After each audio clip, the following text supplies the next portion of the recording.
edition of Man Can Cook. I'm the man. Ignore that down there. The editor and I aren't getting along right now. It's complicated. Don't worry about it. Today we're making sand cake. Ta-da! Graphics. Let's get started. Down here we have Yeah, there you go. Down here we have the ingredients, and we're just going to run through these really quickly. If you don't write these down, then you're doomed. No, I'm kidding. You can check on the website or at the end of the show for a list of ingredients. Here are the ingredients we're going to be using today. 3 cups of cold milk, 1 cup of powdered sugar, 2 packages of instant pudding, 1 8-ounce tub of whipped topping, a bag of vanilla wafers, half a stick of butter, and 8 ounces of cream cheese. Now both the butter and the cream cheese should be softened, which means leaving them out at room temperature for a couple of hours or until they get squidgy. Hey, that was a good job on the graphics. Thanks, graphics guy. Right. Substitutions. You can substitute margarine for the butter if, that's what you really want, but I don't know why you would want to, because butter, at least in this situation, butter is what I prefer. And you can substitute any flavor of pudding that you want. I'm using cheesecake flavor because that's what the recipe calls for, and because it's delicious, man. It is amazing. But you can substitute vanilla, chocolate, or anything like that. In fact, you can even substitute the cookies for any other kind of cookie that you want. The point is that the liquid ingredients are going to be absorbed by the cookies until they sort of blend together and form the cake. Hence the name sand cake. Now, in addition to the ingredients, you're also going to need some things to mix the ingredients in. So you'll need 2 bowls. It doesn't really matter what size, but I've got a small and a medium, or medium and large. I guess it depends on your scale. You're going to need a spatula. Yes, that is a spatula.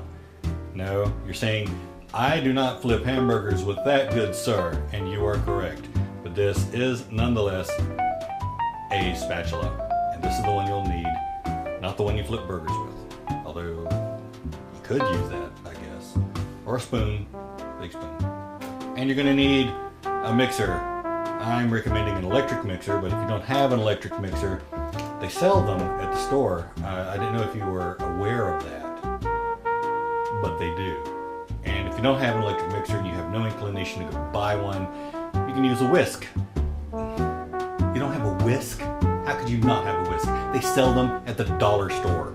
Go get a whisk. Let's get started. I'm gonna move some of this stuff out of the way. That's what I do. I'm gonna start off with the cream cheese base. Now, this recipe, if you want to change it up, the recipe is basically divided into 3 things: the cream cheese base, the pudding base, and the cookies. The cream cheese base is gonna stay the same no matter what else you change, because that's why it's called a base. And this is what we're going to do. Take the butter, which should be properly squidgy. In fact, I think it's a little too squidgy. No such thing. Into the bowl, along with the cream cheese.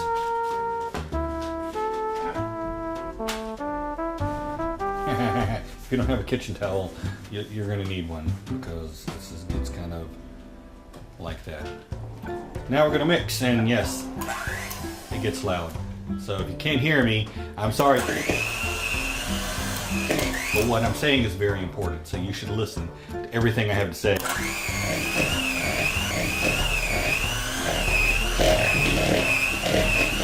So what we're doing is mixing the butter, not margarine, butter, and cream cheese until it's smooth. As you can see, hopefully, with this handy dandy camera I have aiming down. And that looks pretty good to me. Now we're going to add the powdered sugar. Now, I'd recommend you add it a little bit at a time, because sometimes the powdered sugar can make quite a cloud when you start mixing. If you don't really care about messes, which is good because you're actually a man, then dump it all in. Who cares? But my wife is watching, so you got to be careful. Yeah, yes, I'm taking ladies. Sorry about that. Anyway, let's get to adding some more sugar.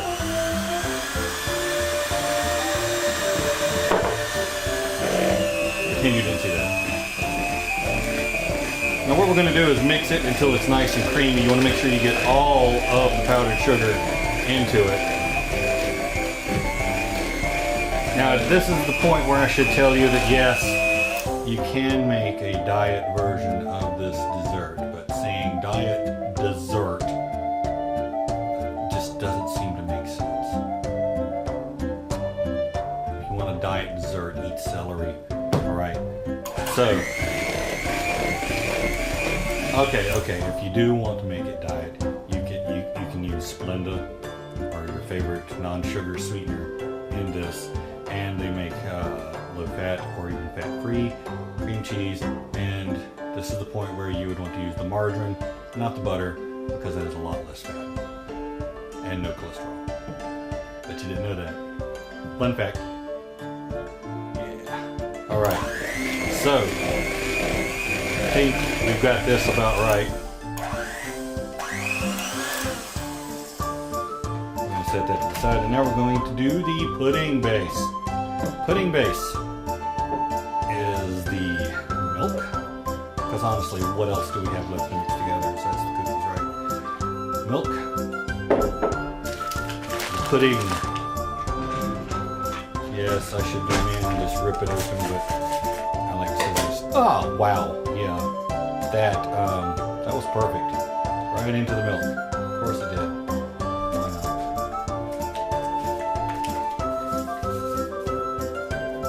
Now this is why I would recommend using an electric mixer, because you really need to make sure this gets thoroughly blended. Just use a spoon. You're going to be at it for quite a while. Now, in a lot of recipes, you don't want to mix the parts like I'm doing here. There's a lot of cream cheese mixture in here, but the next step, we're going to be mixing this in with this, so it's all going to the same place. Yummy in the tummy. We'll just go ahead and get started. I'm using the low setting on the mixer because higher and it will splash.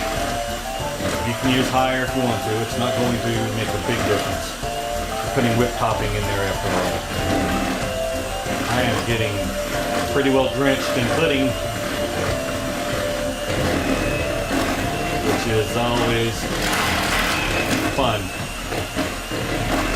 Now, if you've never mixed anything with a mixer before, here's a handy tip.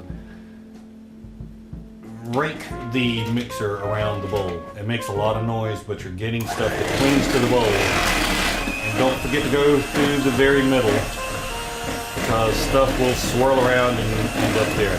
Now that looks pretty good. That looks like a nice smooth mixture.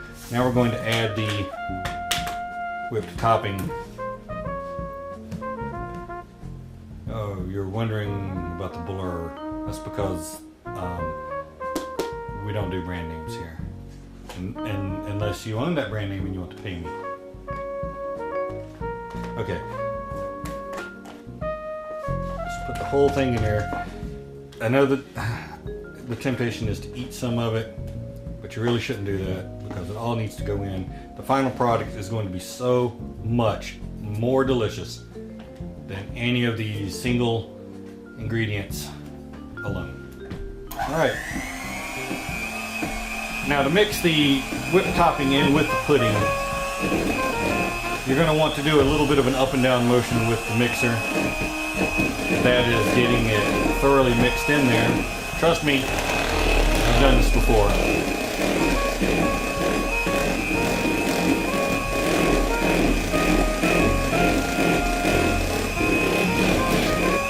And there we go.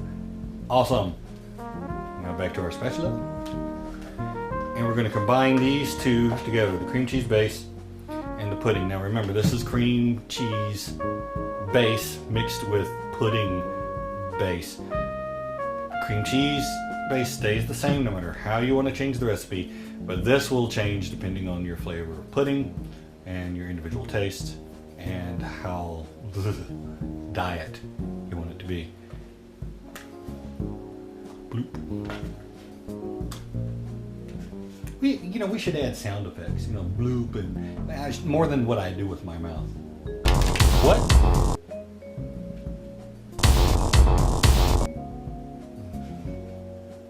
That guy is weird.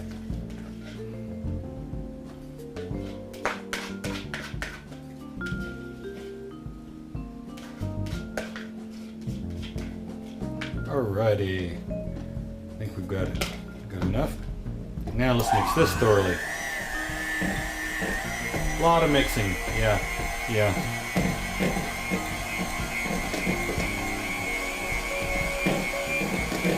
And you can tell how creamy it's becoming by the way the motor gets a little louder, a little higher pitched. It's not working as hard. It spins faster, higher pitch. If it's not working as hard, it means the mixture is about there. And you can see there are no lumps, which is why you soften things before you mix them. I don't know about you, but I just want to get a spoon and just dig right in. All right.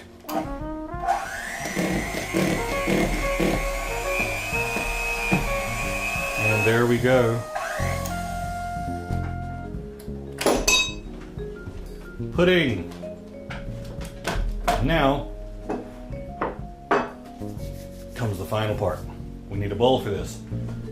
Doesn't matter what kind of bowl you use, this technique is going to be the same. I happen to have a fancy bowl with a lid because I'm special like that.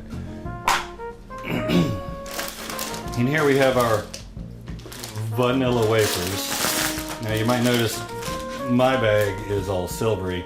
That's because I like to have vanilla wafers without all the "va" in them. And if you don't know what I'm talking about, then you probably don't care what kind of vanilla wafers you use. So let's just say mine rhyme with flamenco. Does that make sense? Probably not. Here's what we do with the cookies.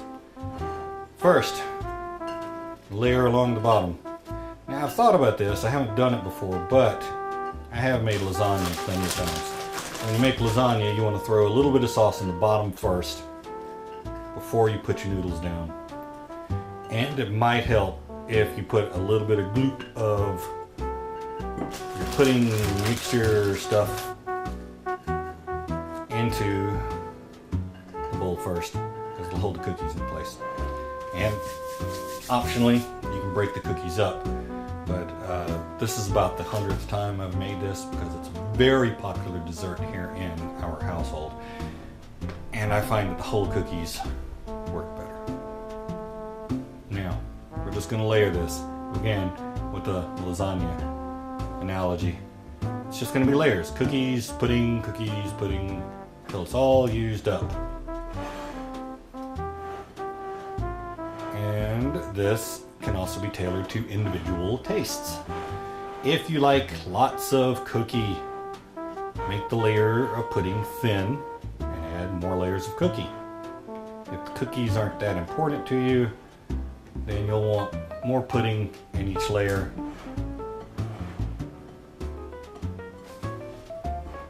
Try to keep that beneath the overhead camera so you can see what I'm doing. More cookies! We need more cookies!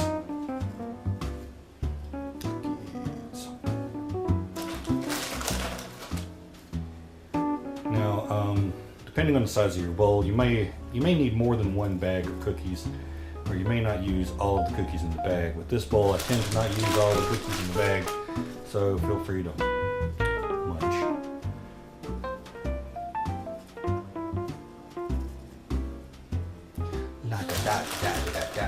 Yeah, cookies. Hey, we got cookies! I know. Gets a little boring between times when my mouth runs off. Alright, another layer of this delicious pudding mixture. You doubt me? Of course it's delicious. Take your finger, stick it in. Oh, that is so good. Alright.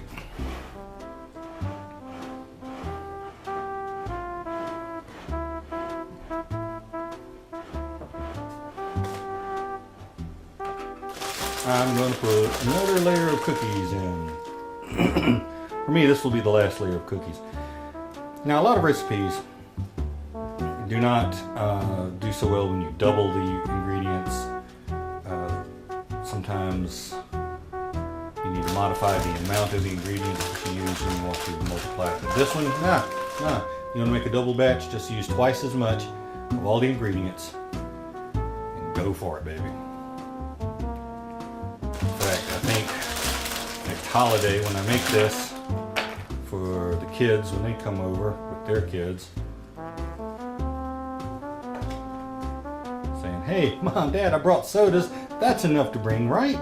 Right? Sure, you made the ham and the turkey and the stuffing and the green beans and all that other stuff, including your world famous macaroni and cheese, which is another episode. Look for it. But I brought a soda.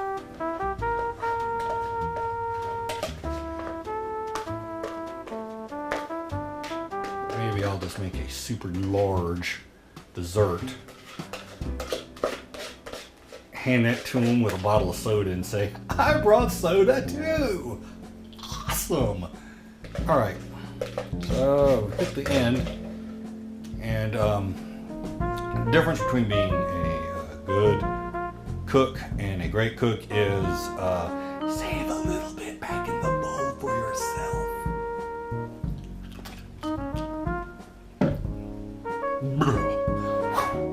That is like pudding crack, I'm telling you. Alright, we've got this nice and handsome looking. Now here's an optional step, which I always do. Break a few cookies up,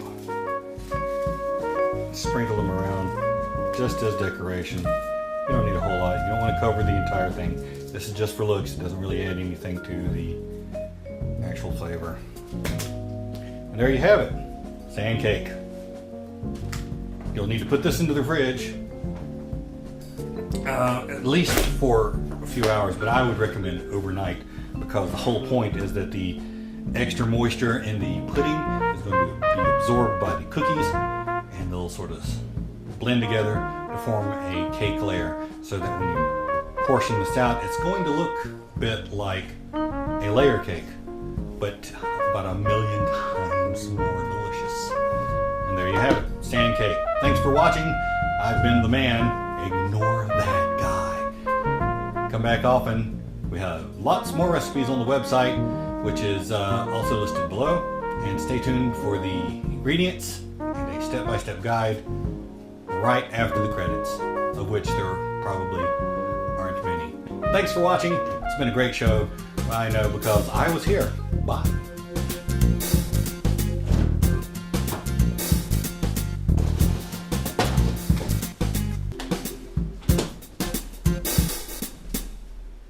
Why are you still here? Show's over. It's done. It's in the fridge. It's not going to be ready for a while, so go away. I'm serious. Go away.